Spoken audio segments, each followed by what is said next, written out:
السلام عليكم ورحمة الله وبركاته.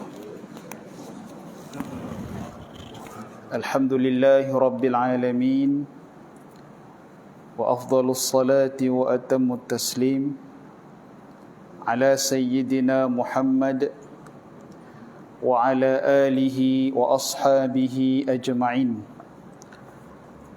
رب اشرح لي صدري ويسر لي أمري واحلل عقدة من لساني يفقه قولي. اللهم علمنا ما ينفعنا وانفعنا بما علمتنا واجعله الوارث منا. اللهم اجعلنا من الذين يستمعون القول فيتبعون أحسنه. أما بعد. Tuan-tuan yang dirahmati Allah Subhanahu wa taala, alhamdulillah, bersyukur kita kepada Allah Subhanahu wa taala kerana dengan limpah dan kurnianya kita diberikan kesempatan lagi pada minggu ini untuk meneruskan pengajian kita dalam ilmu fiqh, dan insya-Allah kita akan teruskan sikit lagi baki daripada bab solat Jumaat. Jadi pada minggu lepas kita membaca berkaitan dengan adab Jumaat, adab Jumaat dan caranya. Jadi kita dah baca antara adab hari Jumaat sebagai persiapan untuk hadir solat Jumaat ialah kita mandi. Mandi sunat Jumaat yang merupakan amal yang dikira sebagai sunat muakkadah, sunat muakkad yang sangat dituntut. Jadi waktu mandinya ialah bermula daripada terbitnya fajar, yakni azan subuh, bermula daripada azan subuh sehinggalah kepada kita hadir solat Jumaat. Di antaranya lagi kita dah baca berkaitan dengan membersihkan badan, dan juga memakai wangi-wangian, memakai pakaian yang berwarna putih, potong kuku dan kemaskan rambut, dan juga bersegera ke masjid. Bersegera ni dengan maksud jika kita mampu, kita datanglah seawal mungkin. Bukan bersegera ni maknanya jalan laju ataupun bawa motor laju, bawa kereta laju, tidak. Kita pergi seawal yang mungkin untuk mendapatkan pahala yang dijanjikan. Kalau pada jam yang pertama, saat yang pertama dijanjikan seperti mana seorang bersedekah unta. Pada saat yang kedua sebagaimana seseorang yang bersedekah lembu. Pada saat yang ketiga sebagaimana seseorang bersedekah kambing, dan saat yang keempat sebagaimana seseorang bersedekah ayam, dan saat yang kelima sebagaimana seseorang bersedekah sebiji telur. Baik. Itu antara yang kita baca pada minggu lepas. Baik. Pada minggu ini adab yang seterusnya iaitu solat 2 rakaat ketika memasuki masjid. Baik, jadi itu sebagaimana kita sedia maklumlah, memang kita bila masuk ke masjid kita dituntut untuk bersolat sunat tahiyatul masjid. Makruh hukumnya kalau kita masuk ke masjid dan kita terus duduk. Kita masuk masjid dan kita terus duduk, maka hukumnya makruh. Maka kita bersolat dulu sunat tahiyatul masjid 2 rakaat. Baik. Jadi isu dia dalam masalah sembahyang sunat 2 rakaat ini, isunya adalah ketika mana khatib sedang berkhutbah. Situ isu dia. Jadi kalau masuk masjid itu memang bila-bila masa kita dituntut untuk sembahyang sunat 2 rakaat tahiyatul masjid. Tapi apabila imam ataupun khatib memulakan khutbah, di situ maka terhentilah segala tanaful ataupun kita kata sembahyang sunat, amalan-amalan sunat.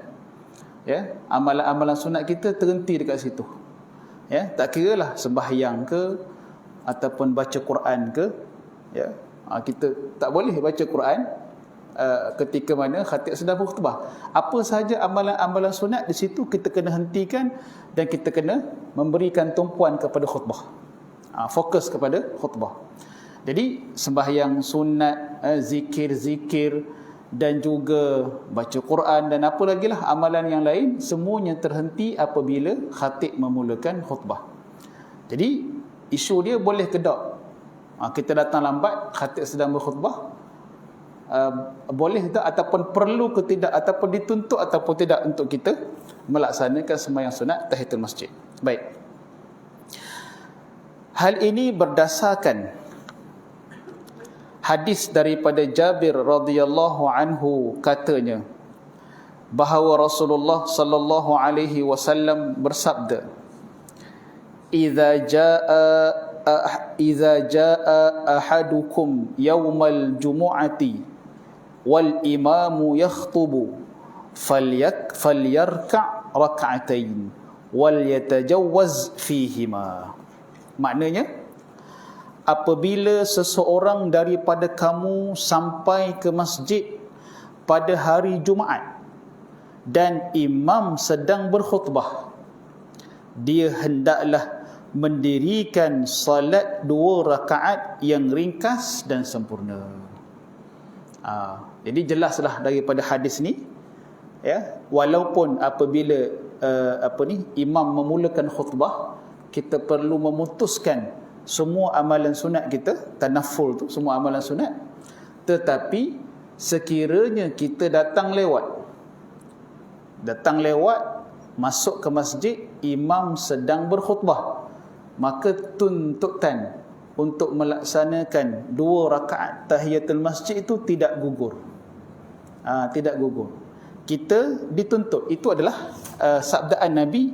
Nabi sebut, bila salah seorang kamu masuk ke masjid sedang ketika itu imam sedang berkhutbah, falyarka', Nabi kata, maka rukuklah, yakni bersolatlah 2 rakaat. Tetapi Nabi menyebut, Nabi mensifatkan solat dia ni, solat 2 rakaat ni sebagai khafifatain, ataupun kita kata yang ringkas. Bukan dengan membaca surah-surah yang panjang, ya, membaca surah-surah yang ringkas sahaja, ya. Baik. Okey, jadi sekarang ni dia tak gugur. Baik. Perkara ini juga berlaku pada zaman Nabi sallallahu alaihi wasallam. Dia terkenal hadis ni dengan sahabat Nabi yang bernama Sulaik Al-Ghatafani. Sulaik, nama dia Sulaikun Al-Ghatafani nama dia. Jadi tuan-tuan pun pernah dengar, ya, berkaitan dengan hadis ni. Cuma mungkin nama sahabat tu tak dengar lah. Kita jarang dengar, ya. Tapi peristiwa ni kita biasa dengar. Peristiwa yang berlaku ni bila mana ada seorang sahabat masuk dalam masjid ketika Nabi sedang berkhutbah, dia terus duduk. Maka Nabi terus tegur dia, bangun dan sembahyang 2 rakaat. Jadi kita kalau tengok khatib tak tegur dah. Kan, terus aja. Tapi Nabi tegur.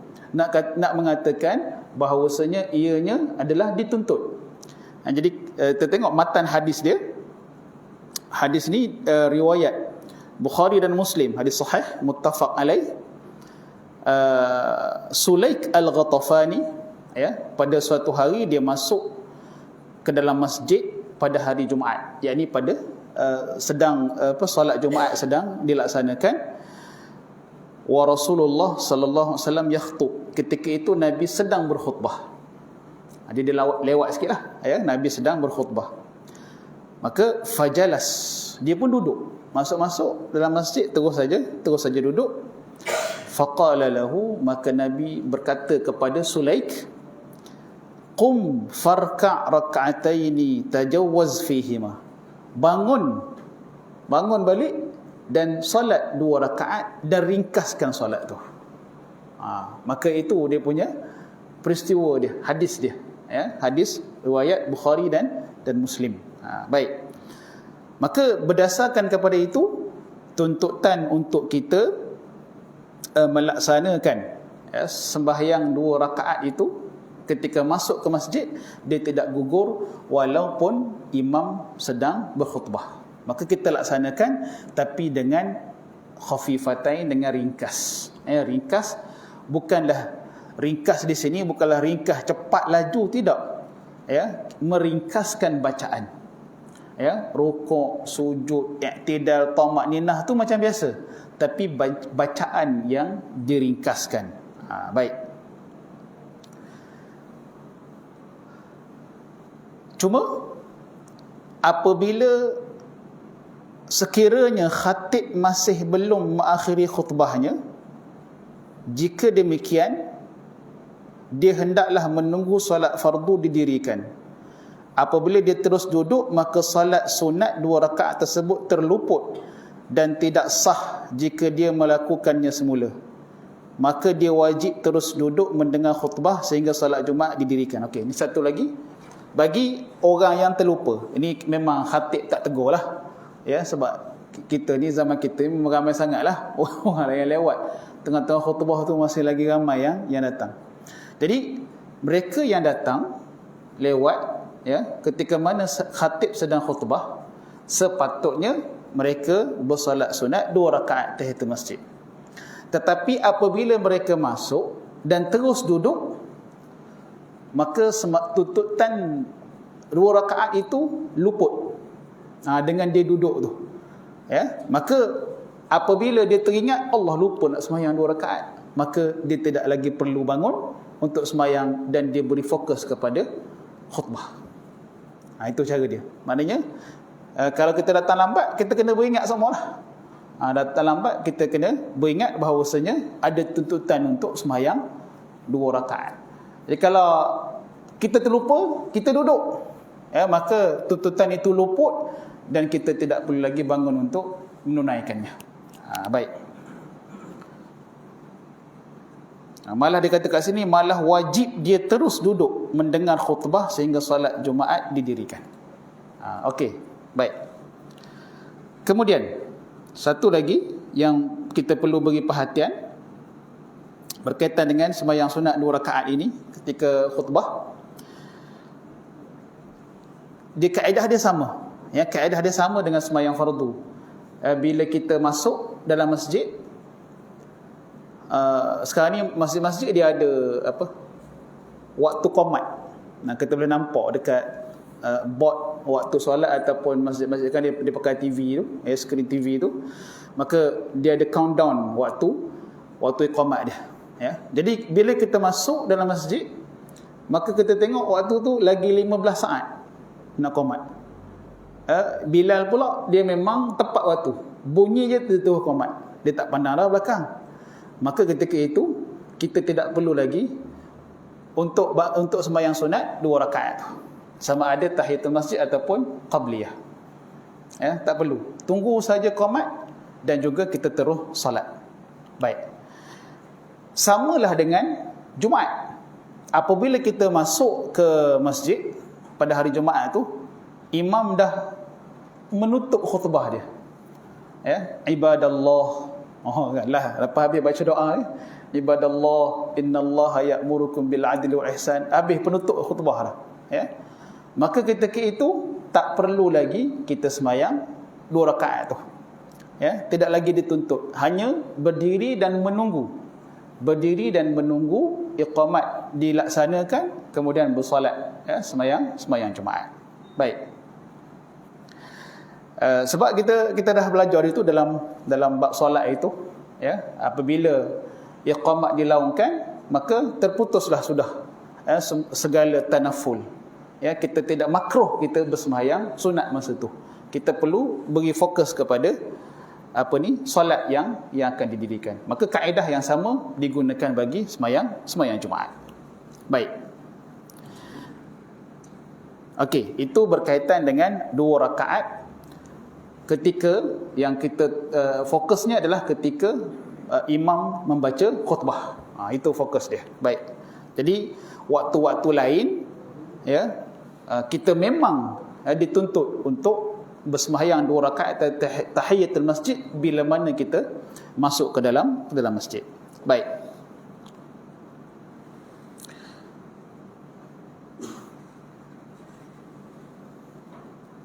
Okey, itu adab yang pertama untuk malam ini, sambungan minggu lepas.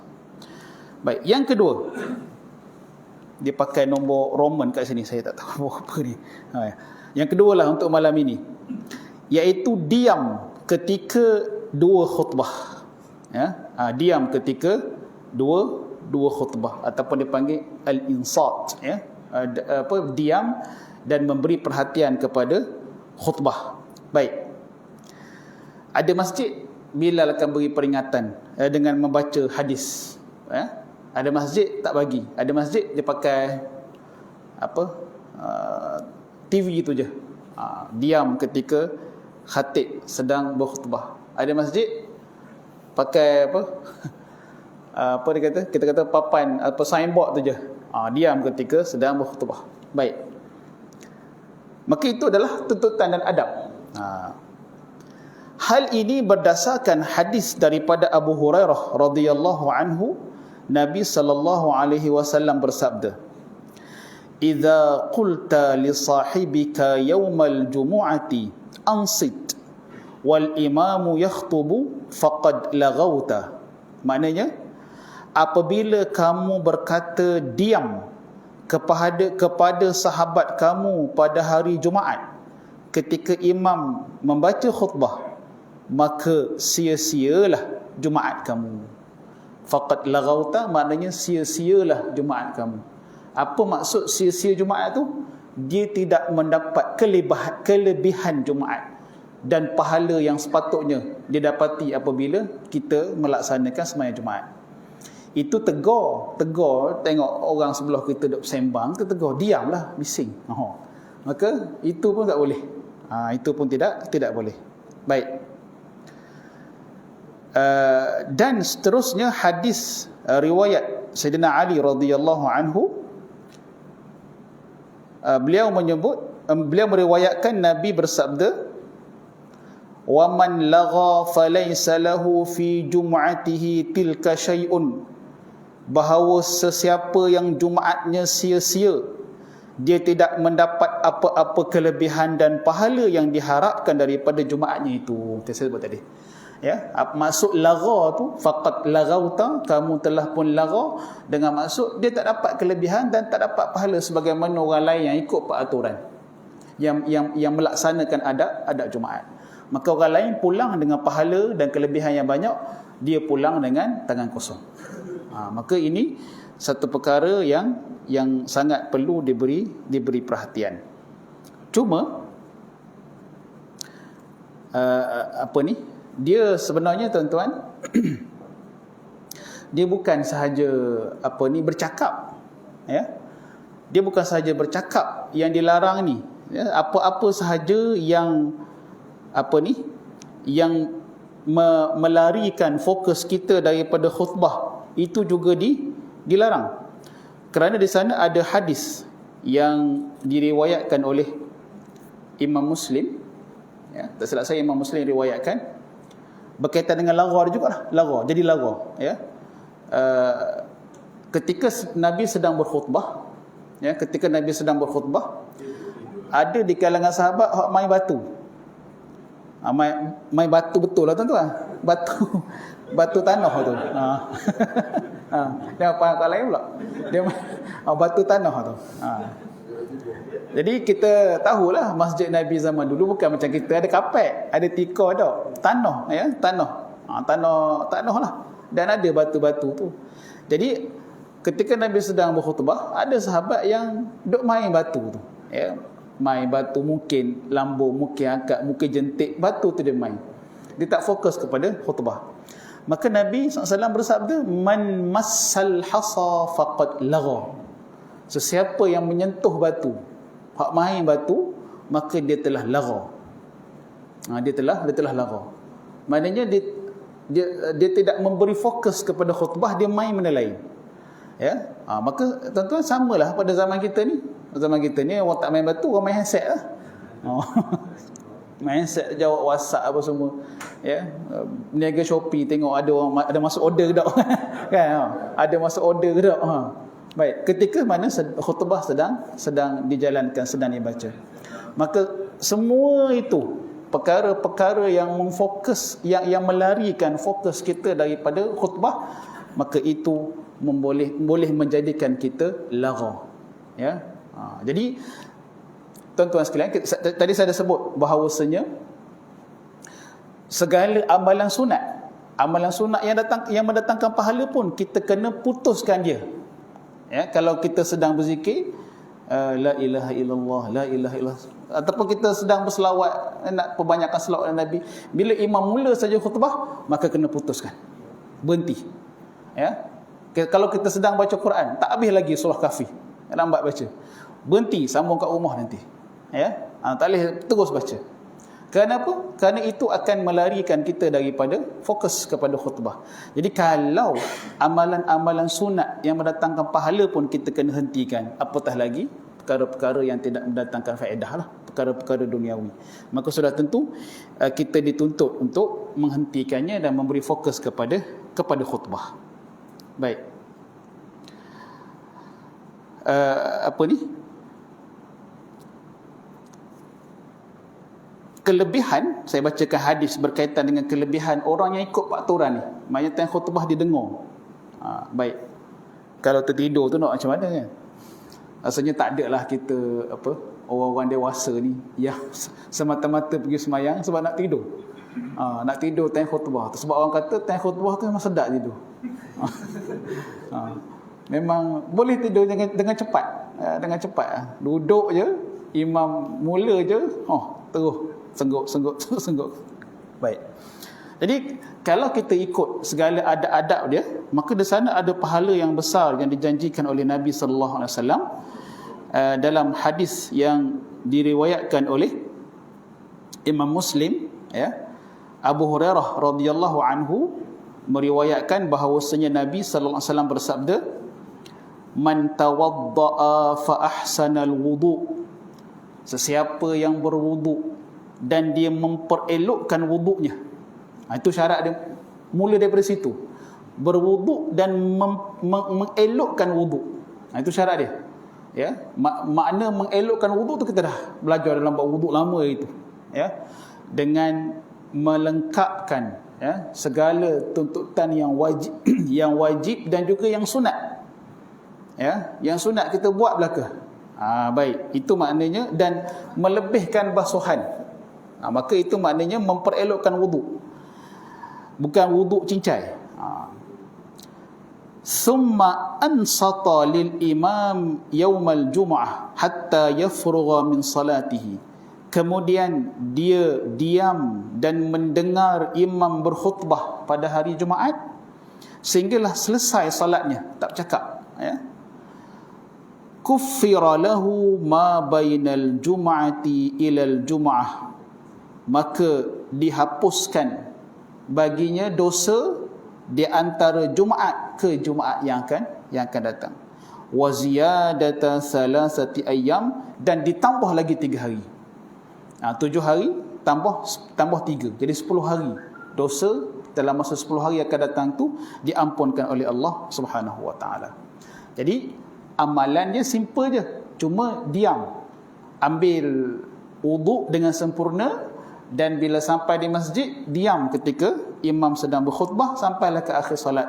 Maka Allah Ta'ala menjanjikan baginya penghapusan dosa selama seminggu tambah 3 hari. Baik. Cuma bila kita kata dilarang bercakap tu, ya, suruh diam, apa semua itulah, adakah bercakap tu masa khutbah tu hukumnya haram? Gitu. Ya, adakah bercakap ketika khutbah tu hukumnya haram dan berdosa? Baik. Maka saya petik daripada kitab Al-Mu'tamad ni, Al-Mu'tamad fil Fiqh Syafi'i, dia kata apa? Wala yahrum al-kalamu wala yuhramul kalamu bal yustahabbu sukut. Tidak haram bercakap, Ya. Tidak haram bercakap, bahkan disunatkan supaya diam. Jadi diam dengan khutbah tu hukumnya sunat. Dan kalau ada juga orang bercakap, hukum dia tidak haram. Okey, tidak haram. Makruh jelah. Tapi terdedah kepada lagha tadi. Tak dapat apa pahala. Baik. Wa yajuzul kalamu 'inda lil hajah, dan harus untuk bercakap ketika perlu. Ketika di sana ada keperluan untuk bercakap, maka bercakaplah. Boleh, tidak ada masalah. Ya, sebagai contoh, katalah tengah-tengah semayang tu ada lipan keluar. Lipan keluar daripada dinding semua lalu. Ya, maka sudah tentulah kita kena panggil orang depan kita tu, lipan jaga. Ya, kita kena bercakap jugalah. Ya, jangan kita diam je mentang-mentang tak ada bercakap, kita senyap. Nanya kawan tu kena sengat ni lipan. Ya. Maka itu ketika itu ada hajah, ada keperluan. Ya, ada keperluan. Ataupun kita nampak ada orang yang maknanya orang buta yang berjalan, ya, depan dia longkang. Ni kalau tak tegur ni masuk longkang lah dia.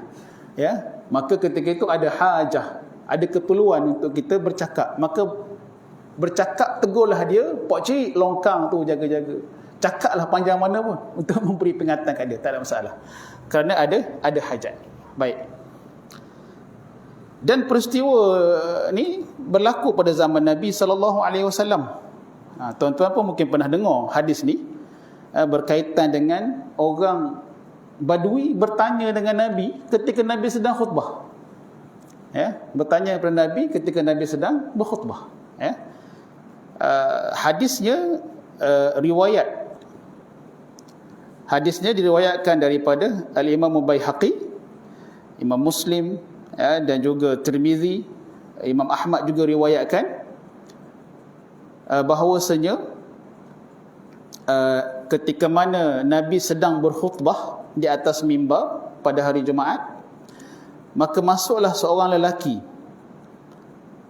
dan dia terus bertanya. Apa pertanyaan dia? Mata sa'ah. Masuk-masuk masjid terus tanya bila kiamat. Bila kiamat, kan? Mungkin menarik bagi dia kiamat ni. Memang kita banyak hadis yang kita dengar, kita baca berkaitan dengan ramai sahabat yang bertanya kepada Nabi SAW berkaitan dengan kiamat ni. Bila kiamat. Baik.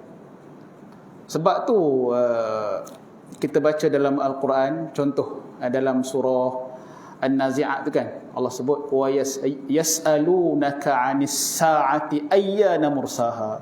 Mereka bertanya kepadamu wahai Muhammad. Yas'alunaka, mereka bertanya. Siapa? Para sahabat lah, ya. Mereka bertanya kepadamu wahai Muhammad tentang kiamat, ayyana mursaha, bilakah waktu berlakunya. Baik. Jadi lelaki ni bila dia masuk dalam masjid, Nabi sedang berkhutbah, maka terus dia tanya mata sa'ah, bila kiamat. Baik. Fa asyara an-nasu ilaihi aniskut. Bila dia tanya begitu, maka orang ramai beri isyarat suruh diam lah. Orang ramai tu tak bercakap, beri isyarat. Maknanya mungkin macam ni lah kot syarat. Dari dulu sampai sekarang mungkin macam ni lah kot syarat dia suruh diam. Diam kan. Baik. Maka Nabi SAW berkata kepadanya pada kali yang ketiga. Maknanya dia tanya 3 kali lah. Mata sa'ah. Baru yang Nabi jawab yang ketiga. Nabi jawab dengan cara pertanyaan. Ya, Nabi jawab tu dengan cara pertanyaan. Macam orang tanya Menteri Agama pasal judi tu lah. Kenapa pergi hapuskan judi? Kesian orang bukan Islam nak berjudi. Ya, maka jawab tu dengan cara tanya balik. You suka suami you kaki judi kan? Tak jawab lah jawabnya. Baik, senyap je lah. Maka Nabi menjawab dengan cara menyoal balik. Ya? Nabi kata apa? Wa ma a'adatta laha, apa yang kau sediakan untuk kiamat? Ya, kamu tanya bila kiamat, apa persediaan kamu untuk kiamat? Maka jawab lelaki itu, hubbullahi wa rasulihi, cinta Allah dan Rasulnya. Itu yang aku sediakan. Maka Nabi jawab, innaka ma'aman ahbabta, sesungguhnya engkau akan bersama dengan orang-orang yang engkau kasihi. Ya, itu hadis yang rasanya tuan-tuan pernah dengar. Jadi dalam hadis ni, kalau kita nak kata bahawasanya bercakap ketika khutbah tu haram, yang dilarang, maka sudah tentulah Nabi menegur. Nabi tegur, sudah tentulah Nabi melarang lelaki tadi itu daripada bercakap. Ya, tetapi Nabi tidak melarang, bahkan Nabi menjawab soalan dia. Itu bermakna bahawasanya bercakap ketika khutbah ianya bukan perkara yang diharamkan, cuma makruh. Ya, makruh, dan orang yang melakukannya tanpa keperluan, maka dia menjadi lagha. Ya, dia menjadi lagha. Baik.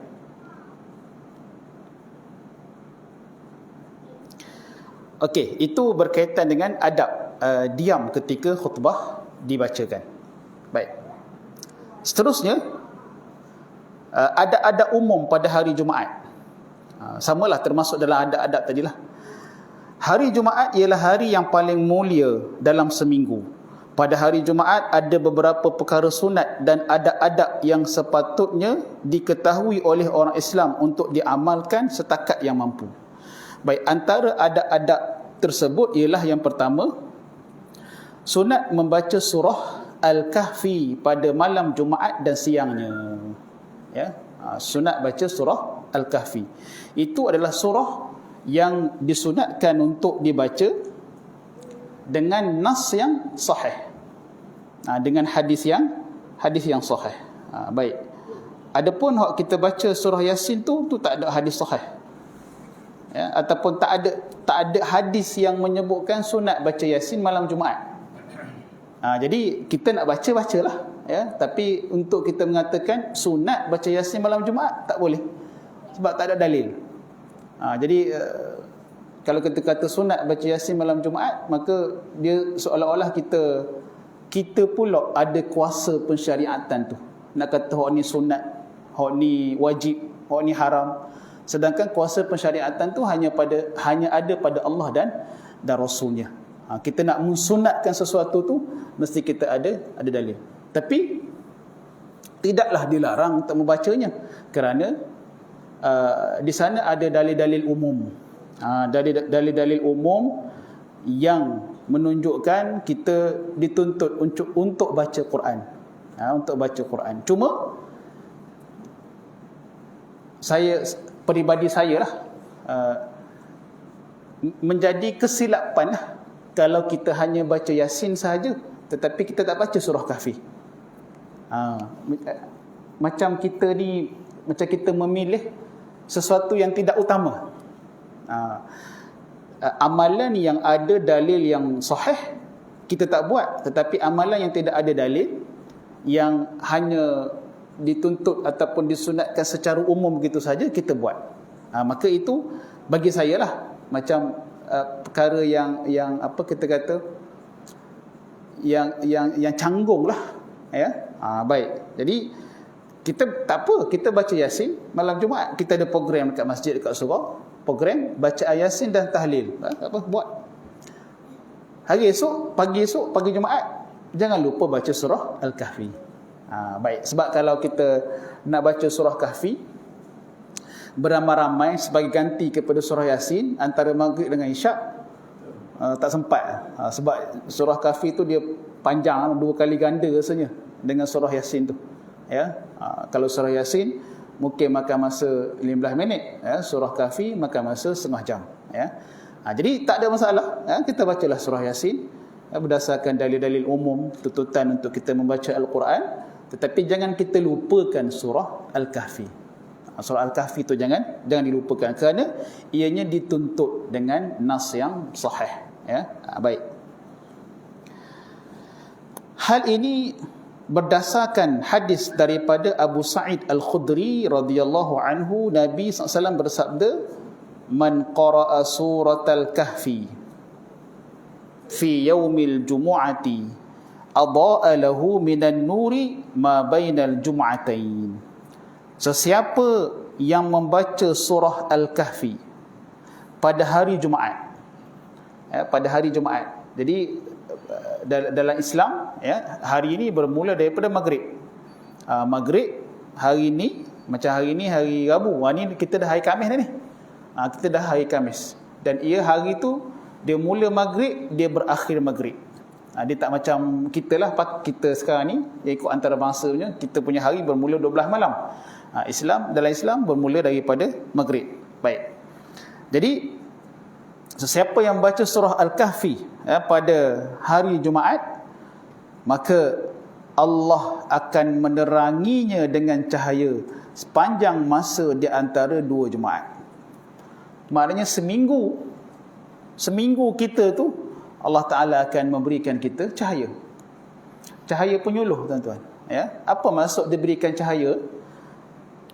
Maknanya kita ada cahaya yang menyuluh jalan kita. Kita akan nampak perkara yang baik dan perkara yang buruk. Mana baik, mana buruk. Yang baik kita ikut, yang buruk kita tinggalkan. Kita akan jadi mudah nampak amalan-amalan yang kita dituntut untuk buat.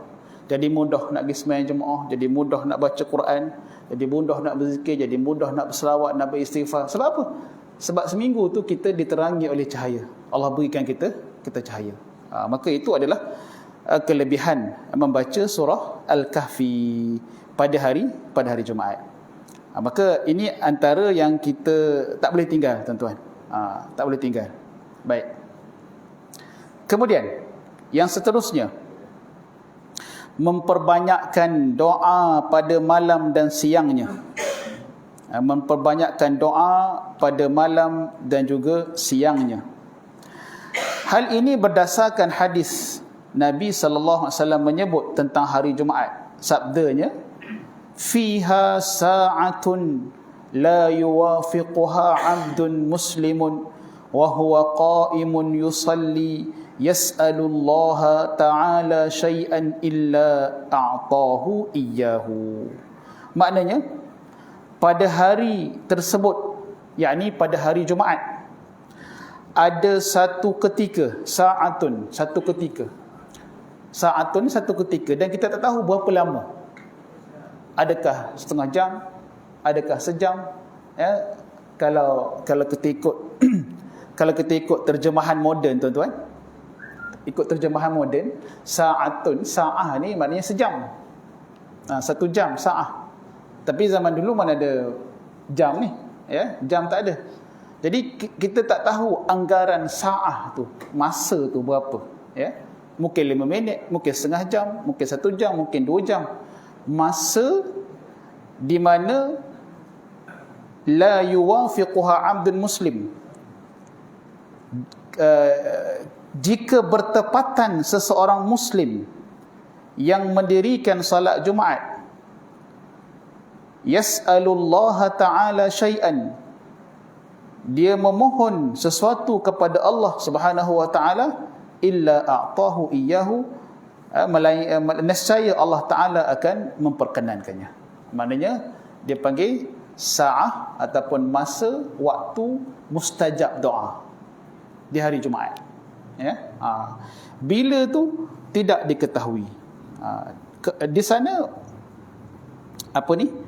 ada ulama yang berpandangan, antara waktu yang termasuk dalam yang Nabi sebut ni, yang mana mustajab doa dia adalah waktu asar hari Jumaat tu.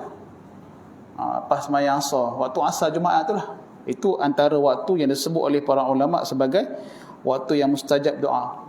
Antaranya lagi waktu antara dua khutbah. Bila imam duduk, sebelum memulakan khutbah yang kedua, maka itu disebut oleh para ulama antara waktu yang mustajab doa. Jadi yang pentingnya pada hari Jumaat, azan je maghrib hari Khamis tu, kita terus saja memperbanyakkan doa. Memperbanyakkan doa. Dan doa kita ni jangan kita buat pas sembahyang je, pas sembahyang.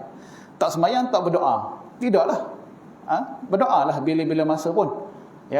Kemungkinan doa kita itu bertepatan dengan waktu mustajab, maka Allah Taala akan perkenankan. Baik. Sambil bersabda, Nabi mengisyaratkan ketika yang sedikit itu dengan tangannya. Nabi dalam hadis ni tak sebut, tapi bila Nabi baca hadis ni, Nabi kata sa'atun, waktu, Nabi isyaratkan dengan sedikit. Saya tak pastilah isyarat yang Nabi buat tu sedikit tu macam mana. Kalau kita buat gini lah. Kalau kita buat gini, orang tahulah sikit kan. Nak banyak air, orang tahu sikit lah tu kan. Maka Nabi buat isyarat tangan Nabi tu, isyarat yang memberi kefahaman bahawasanya sedikit, bermakna waktu tu tak lama. Waktu tu tak lama. Dia tidak terbuka 24 jam. Ya. Bila itu kita tidak pasti. Maka untuk kita mendapatkannya, kita perbanyakkanlah doa pada hari Jumaat. Baik.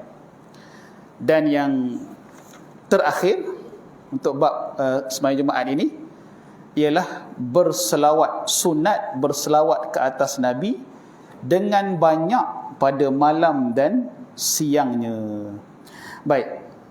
Hal ini berdasarkan kepada hadis, inna min afdali ayyamikum yawmal jumu'ati fa'akthiru alayya minas salati fihi fa inna salatakum ma'rudatun alayya. Baik. Antara hari yang paling mulia adalah hari Jumaat. Justeru banyakkanlah selawat kepadaku pada hari tersebut, kerana selawat kamu akan dikemukakan kepadaku. Ya. Jadi selawat kita, ada malaikat yang disebut sebagai malaikatun sayyarah, yang malaikat-malaikat yang berjalan di atas muka bumi ini, mereka lah yang akan menyampaikan selawat kita kepada Nabi sallallahu alaihi wasallam. Ya. Jadi jangan kita ingat kita selawat tu sia-sia, tak, dibentangkan kepada Nabi sallallahu alaihi wasallam. Maka rugilah bagi kita yang kurang berselawat, yang merasakan bahawasanya selawat dalam semayang, dalam tahiyat awal, tahiyat akhir itu pun jadi dah bagi dia. Tidak. Ya, maka kita banyakkan selawat pada hari-hari biasa dan perhebatkan lagi pada hari Jumaat. Mungkin hari biasa wirid kita 100 kali selawat. Ya, 100 kali selawat, 100 kali istighfar. Wirid harian kita. Tapi pada hari Jumaat cuba capai kepada 1000 kali selawat. Adik. 1000 kali selawat, ya. Setengah jam boleh lah. Itu maksudnya 1000 sekali. 1000 kali ni setengah jam dapat dah. Ya. Setengah jam dapat dah. 1000 kali. Kita perbanyakkan. Ya. Dan hadis ni merupakan dalil yang jelas untuk kita mengkhususkan ibadah selawat yang banyak pada hari Jumaat. Ya. Itu ada dalil yang jelas. Baik. Cuma tuan-tuan, kita perlu ambil perhatian juga, walaupun hari Jumaat ialah hari yang mulia, paling mulia dalam Islam, ada di sana amalan-amalan khusus yang kita dituntut untuk laksanakan pada hari Jumaat. Selawat, ya, perbanyakkan selawat, mandi apa semua tadilah yang kita dah baca itu, mandi, perbanyakkan selawat, baca surah Kahfi apa semua tu. Tetapi para ulama menyebut bahawasanya makruh kita mengkhususkan malam Jumaat dengan solat. Solat sunat lah tentu, ya. Kita jenis bangun tahajud seminggu sekali, dan kita bangun tu hari Jumaat, malam Jumaat aja. Malam Jumaat tu je yang kita bangun. Ya, qiyamul lail apa semua. Malam lain tak bangun. Dengan kita kata dengan dia berpandangan bahawasanya malam tu ada kelebihan. Malam Jumaat tu ada kelebihan. Maka dia perbanyak, dia khususkan malam Jumaat tu dengan sembahyang tahajud, qiyamul lail apa semua. Kemudian malam-malam lain tak buat. Maka itu makruh hukum dia. Makruh. Sebab kita memang dituntut untuk memperbanyakkan amalan pada hari Jumaat, iksar, memperbanyakkan amalan. Tapi makruh kita hanya mengkhususkan malam Jumaat tu untuk ibadah solat malam. Makruh. Tapi kalau kita memang jenis tiap-tiap malam bangun tahajud, maka tak ada masalah, buatlah. Ataupun kita jenis ada malam terjaga, ada malam tak terjaga untuk tahajud, ya. Malam Jumaat tiba-tiba terjaga, kita buat, itu tidak masalah. Tapi mengkhususkan malam Jumaat sahaja untuk beribadah malam, maka hukumnya makruh. Hukumnya makruh. Sebab untuk ibadah malam ni dia tak ada beza antara Jumaat dengan hari lain, tak ada. Memang hari Jumaat hari yang paling mulia. Dan ada amalan-amalan yang khusus dituntut pada hari Jumaat dan juga malamnya. Tapi dia tidak boleh dikhususkan macam surah Kahfi. Ialah kita buat hari Jumaat saja seminggu sekali, sebab memang ada nas yang menyebut disunatkan baca pada hari Jumaat, ya. Nak baca hari lain pun tak apa, tak ada masalah. Tapi untuk mengkhususkannya sebagai malam untuk beribadah, ya, maka itu hukumnya makruh. Hukumnya makruh, ya. Sebab dia tak ada beza dengan malam-malam lain. Kenapa kita nak khususkan untuk beribadah? Jadi malam Jumaat kita hidupkan dia, malam lain kita tidur sampai ke subuh, ya, dengan anggapan bahawasanya malam tu ada kelebihan. Maka itu satu perkara yang salah dan hukumnya makruh, ya, makruh. Tapi bila kebetulan malam Jumaat kita jaga, malam lain tak terjaga, maka itu tak jadi masalah. Mengkhususkan tu hukumnya makruh. Baik. Okey, tuan-tuan, habislah kita perbincangan kita berkaitan dengan solat Jumaat, ya.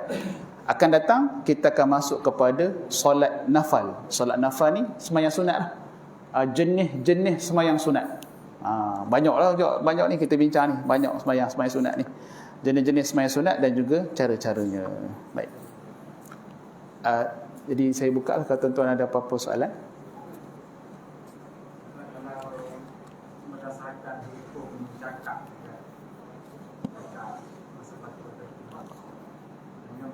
Kalau kita baca lupa tiba-tiba ada jemaah tak faham kan? Sulang. Kalau ikutkan boleh lah, kerana apa kita kata? Lil hajah. Tapi sepanjang hidup tak pernah jumpa lagi. Tak ada orang buat. Jadi ialah kita sekarang ni di negara kita ni kebanyakannya apa kita kata membaca khutbah, ya. Kerana ialah undang-undang tetapkan kena baca khutbah yang dikeluarkan oleh pihak berkuasa agama negeri. Tapi kalau kita lihat negara-negara lain, contoh macam negara Arab, ataupun pengalaman saya belajar dekat Syria dulu, khutbah ni dijadikan medan mengajar. Khutbah tu dia ada isi dan dia ada sebab apa? Sebab syekh yang khutbah tu dia seorang je khutbah, tak ada gila-gila. Dia kalau masjid tu dia syekh, maka dia lah akan khutbah selagi mana dia syekh kat masjid tu, ya. Maka khutbahnya kalau dia apa, saya pernah ikut khutbah Syekh Sariyah Ar-Rifai. Masjid tu dekat dengan rumah saya. Dia khutbah berkaitan dengan kiamat, bermula daripada mati, orang tu mati, sakaratul maut, sampailah kepada pembalasan syurga dan neraka. Keadaan ahli syurga dan keadaan ahli neraka. Last sekali habis. Makan masa setahun lebih. Sambung setiap minggu, sambung. Jadi bila akhir khutbah tu dia akan sebut apakah tajuk pada minggu depan. Dia kata. Jadi kita rasa nak semua datang. Nak dengar. Dan sebab itulah kat sana orang perempuan pergi sembahyang Jumaat. Pergi sembahyang Jumaat tu bukan dia nak sembahyang Jumaat sebab nak berasa nak sembahyang Jumaat, tak. Kerana dia nak ambil istifadah ataupun ilmu daripada khutbah tu. Khutbah tu. Ya, memang. Kita rasa macam kita pergi dengar kuliah. Dia berkuliah, maknanya dia berkuliah tetapi dengan nada khutbah. Gitu. Macam dosa tak kalau kita bukan mempertikai kan? Macam tubuh kali berlima macam tu. Dosa tak? Dah. Tak betul kadang-kadang. Tadi baru video tu. Ya. Tak dosa. Aku rasa macam dosa. Pertikai kan? Pertikai dengan hati kita. Ya. Mula mata gitu. Khutbah buah-buahan tempatan. Kalau macam tadi Ustaz cakap ni sorok. Ya betul. Ada kalau itu ada masjid yang bincang pasal fiqh.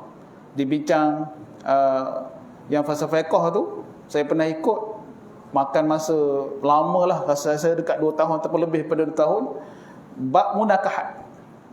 Munakahat saja daripada awal sampai akhir munakahat bincang. Duk bincang dalam khutbah, sambung. Semua dia kaya dulu khutbah paling best syahadah. Itu pun selepas kat politik penjatuhan UMNO, lepas tu baru masuk penjatuhan Pakatan rakyat. Ya. Oh selasa dulu, sudah. Dia ambil yang jemputan dan tak ada plan. Itu bila masuk plan balik. Betul lah. Dia kalau kita kata membaca ni, dia bukan dari hati khatib tu.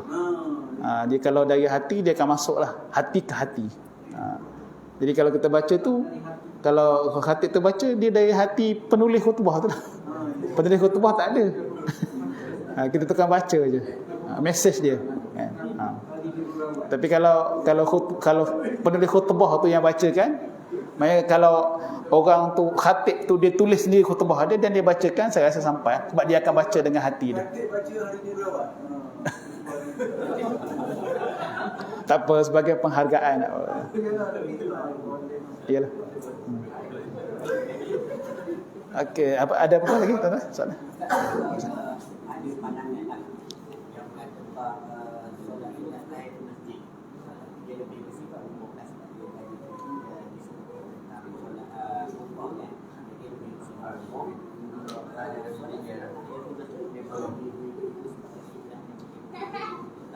Muakkad dah. So muakkad. tapi bila kita masuk dalam satu-satu majlis terutama dia yang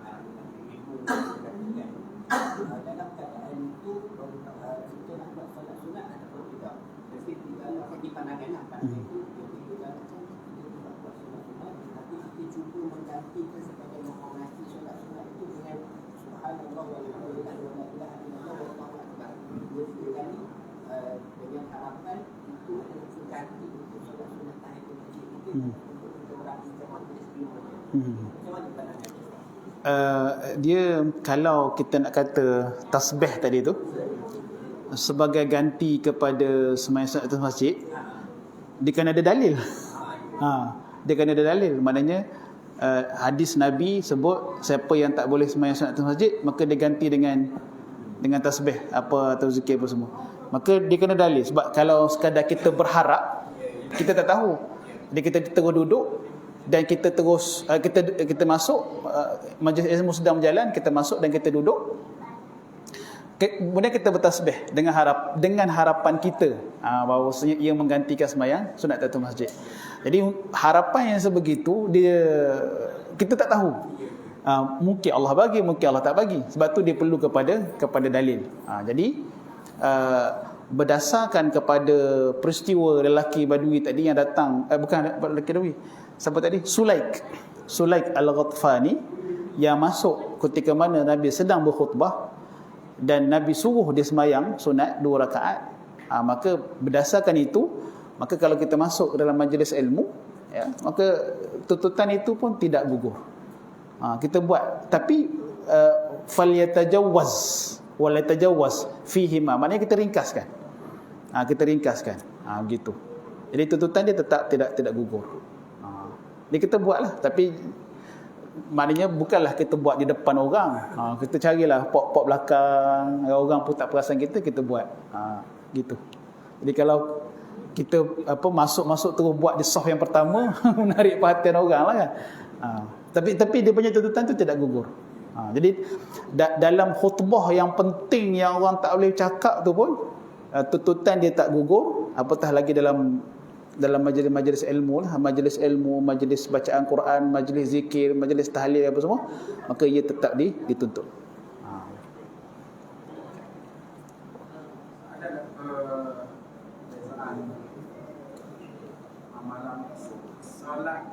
sunat sebelum Jumaat.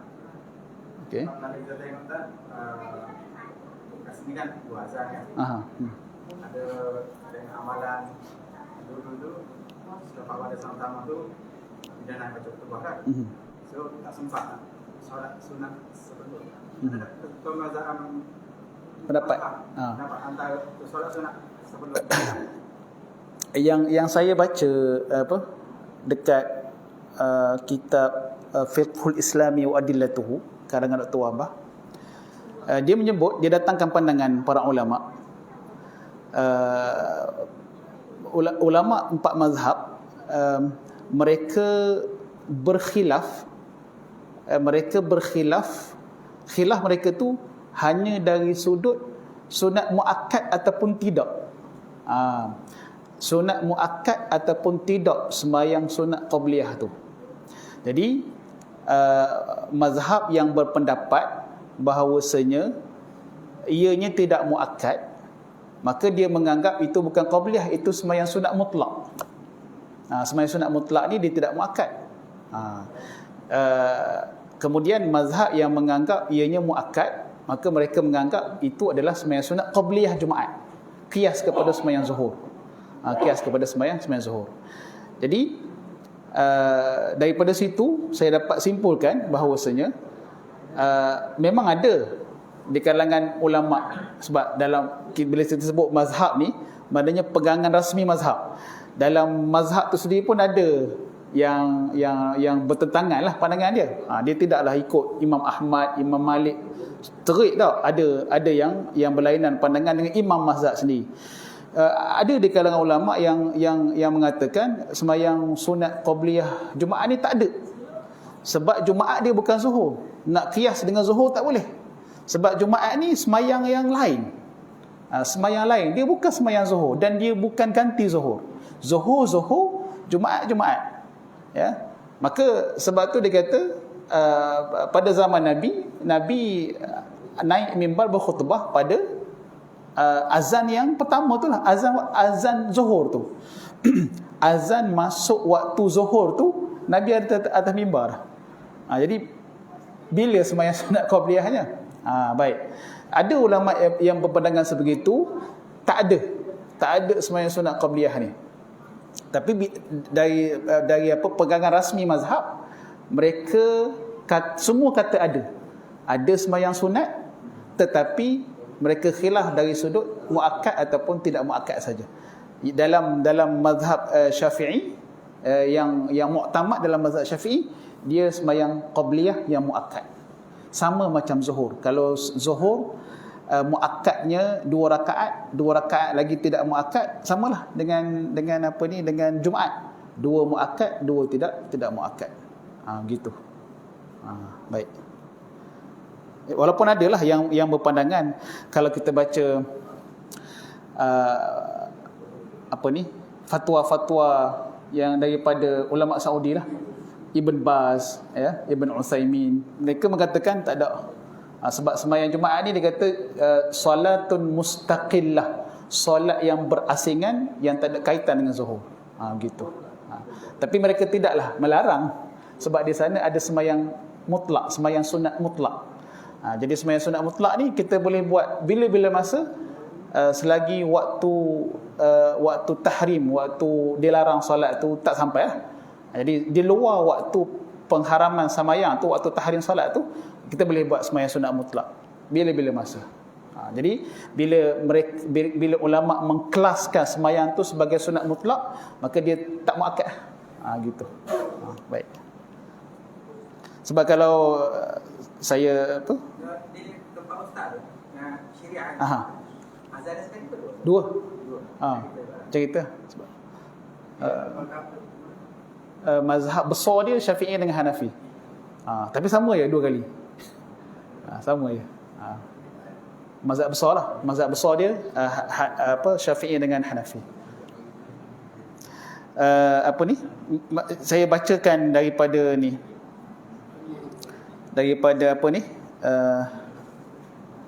kitab muktamad ni.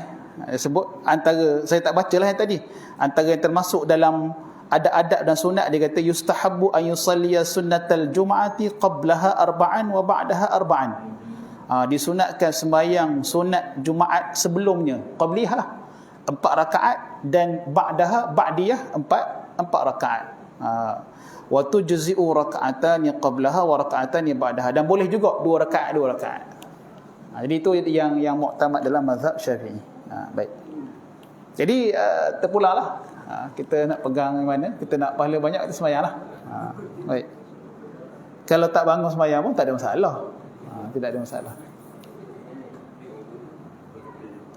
Jadi yang saya sebut tadi tu cikgu, yang mazhab yang mengatakan sembahyang tu sembahyang sunat mutlak, jadi tak ada qabliyah lah bagi dia.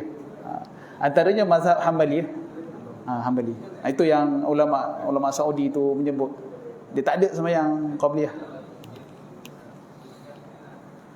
Okey, jadi kalau tak apa, insya-Allah kita jumpa lagi minggu depan. Sekian, wabillahi taufiq wal hidayah. Wassalamualaikum warahmatullahi wabarakatuh.